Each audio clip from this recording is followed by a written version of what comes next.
ঈদের আমেজ এখনো পুরোপুরি শুরু না হলেও এরই মধ্যে রাজধানী বাজারে প্রভাব পড়তে শুরু করেছে।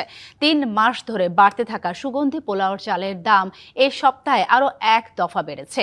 চড়া চালের বাজারের সাথে পাল্লা দিয়ে বাড়ছে বিভিন্ন পদের মশলা ও মুরগির দামও। বরাবরের মতোই ক্রেতারা বলছেন সরবরাহ কম, তাই দাম বেশি। বাজার মনিটরিং বাড়ানোর তাগিদ ক্রেতাদের। বললো 4 তারিখের বাজার 136 টাকা। ঈদ সামনে রেখে ঊর্ধ্বমুখী মশলার দামও। আলু বোখারা 200 টাকা বেড়ে 1000 টাকা কেজি, কিশমিশ 800 বেড়ে 900 টাকা কেজি, পেস্তা বাদাম 2700 টাকা থেকে বেড়ে 3300 টাকা কেজি। যেভাবে হোক চলতে তো হবে, কিন্তু কষ্ট তো থাকে। সরকারের কাছে আবেদন থাকবে যেন নিয়ন্ত্রিত ওয়েতে এটা আরো নিয়ন্ত্রণ যেন করে। তবে বাজারে অপরিবর্তিত আছে খাসি এবং গরুর মাংসের দাম। Yusuf Rana, DBC news, Dhaka.